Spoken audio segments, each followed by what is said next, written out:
Chers amis, bonjour.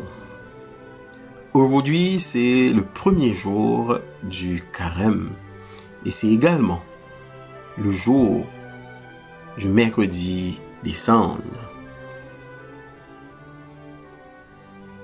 L'évangile de Marc, chapitre 1er, le verset 1er nous dit: Commencement de l'évangile de Jésus-Christ, Fils de Dieu.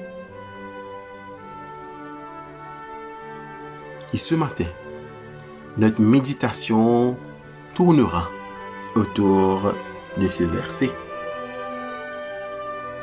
En lisant ce verset pour la première fois, on aurait pu se poser la question: qui est ce Jésus qui se trouve sur le devant de la scène? En le présentant ainsi, Marc veut que nous sachions qu'il n'est pas n'importe qui, car c'est le Fils de Dieu. Il mérite toute l'attention qu'on lui accorde et les évangiles parlent de lui. Et ils ne font qu'annoncer la bonne nouvelle. Cette bonne nouvelle n'est autre que Jésus lui-même. L'histoire de Jésus, nous le constaterons, est celle d'une confrontation et d'un bouleversement violent, d'une révolution dans les relations entre l'homme et Dieu et au sein de la race humaine. Cette révolution nous dévoile comment le règne de Dieu est sur le point de faire irruption dans le monde. Pour nous, qui lisons cette histoire près de 2 millénaires plus tard, l'explosion de l'amour de Dieu dans le monde est maintenant reconnue, non pas comme un événement normal, mais comme une explosion qui a déclenché une réaction en chaîne. Des explosions plus petites, imparables et non quantifiables.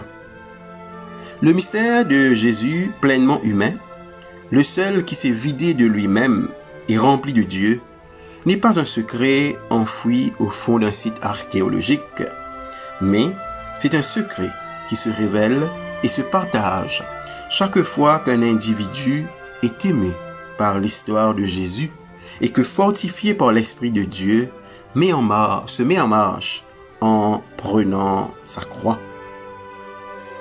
Dans la mesure où nous entrons dans la vie de Jésus-Christ, nous deviendrons nous aussi fils et filles de Dieu.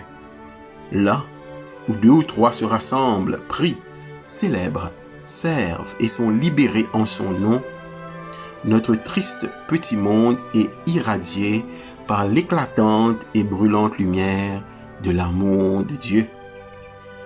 Ces explosions ne s'arrêtent jamais.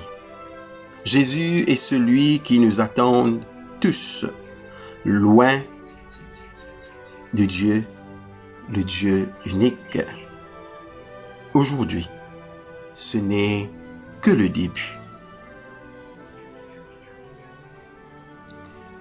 La question pour nous ce matin: ma foi est-elle une foi mûre?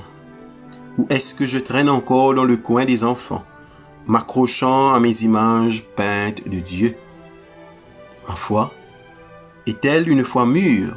Ou est-ce que je traîne encore dans le coin des enfants, m'accrochant à mes images peintes de Dieu? Prions le Seigneur. Père, apprends-moi, ton enfant, à grandir en toi dans la force de ton esprit. Aide-moi à ne pas trouver d'excuses ou à blâmer les autres.